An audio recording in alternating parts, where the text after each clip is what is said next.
Last night, the northern Ukrainian town of Sumy was hit.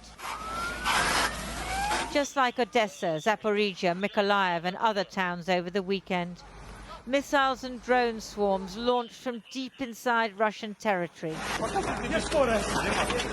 The Russian military safe in the knowledge not only that the Ukrainians are running short of anti-aircraft munitions, but also that Ukraine doesn't have the capacity to fire back. Or rather, it doesn't have the permission.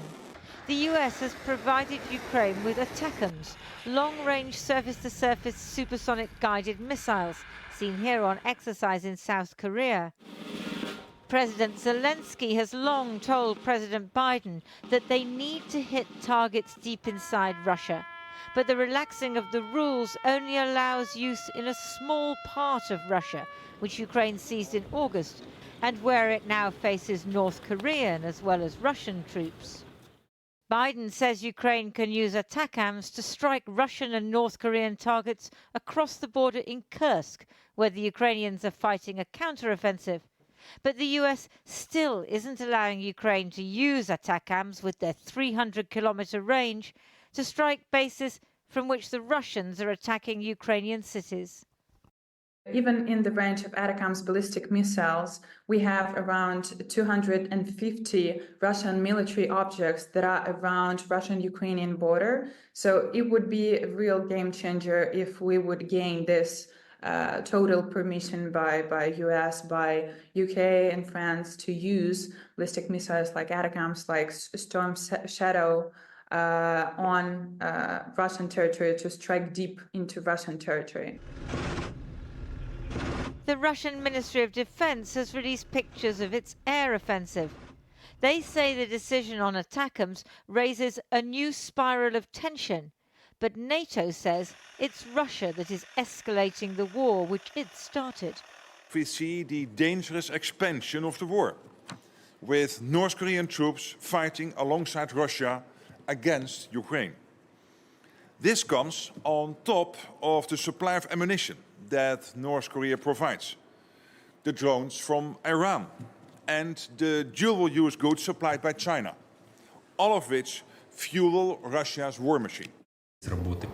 Today, President Putin was meeting the man he installed as governor of Zaporizhia, a region of Ukraine Russia partially occupies. As he waits for President-elect Trump to take office, he's trying to take as much territory as possible to negotiate from a position of strength. President Zelensky was visiting troops near the front line in Pokrovsk.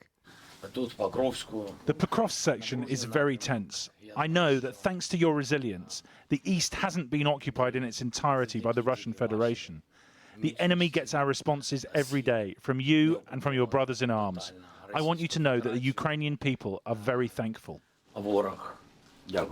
He knows only too well the strain the troops are under, outnumbered, outgunned and exhausted. The Ukrainians say every time the US or other NATO countries have provided better weapons or relaxed the rules for their use, it's been far too late. The people of Odessa are wondering how much more of this they can take. Tomorrow marks 1,000 days since the war began. 1,000 days when they've had NATO backing, just not enough to prevail, not enough to prevent the dismemberment of their country. Well, Fabrice Potier is a former NATO Director of Policy and was an advisor to President Macron. He joins us now from Madrid. Good evening.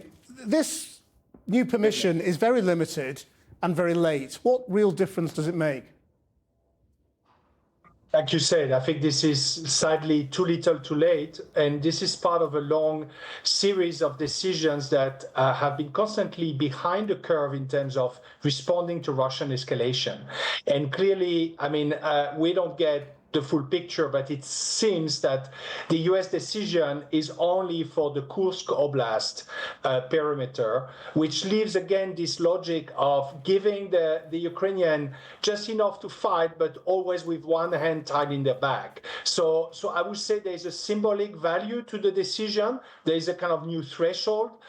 We will have to see to what extent the UK and France are supporting this with their own cruise missiles, long-range cruise missiles.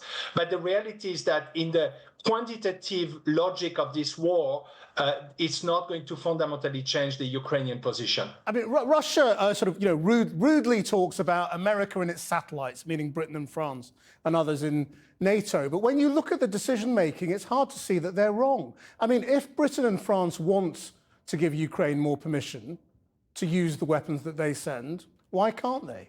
Is it that America just calls the shots? We see the US from a qualitative and a quantitative point of view is indispensable in making the key decisions in how to support and how to manage this war. The problem here is that we are dealing with a US administration that has been, in my view, overly worried and overly thinking all the possible escalation options. And by the time it has concluded that somehow escalation can be managed, Putin is already escalating with other means. So unfortunately, we have that dependence on what Washington says and does. And you're right, it ties our hands also in how the other capitals, especially London and Paris, but also Berlin, are willing to do. Right, but when Trump is in power and the disagreements in strategy is much more pronounced, will it still be the case that Britain, France and Germany do what they're told? Will it have to be the case? I think here you're making an assumption that I don't fully subscribe to. I would not necessarily think there is a fundamental disagreement between an incoming Trump administration and Europe. I think the incoming Trump administration seems to have some, I would say, some right instincts on what to do with the war. First, to finish the war, to end this war, which is obviously very important, especially for the Ukrainians, but also to try to inject some strength and leverage to move the key disruptive actor here, which is Russia. And I would call on the European government not to sit and wait on what Trump is going to do, but try to do a Trump-compatible strategy and embrace it and try to shape the terms of a deal. I mean, that sounds optimistic, but when you look at what Trump Jr. says today, it's much closer to the Russian position than it is to the European.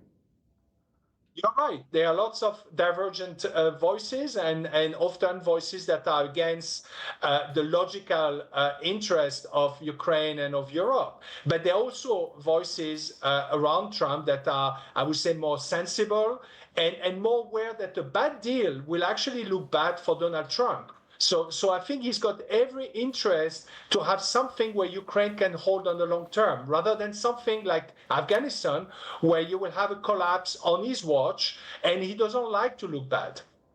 Fabrice Potier, thank you very much indeed. Thank you very much.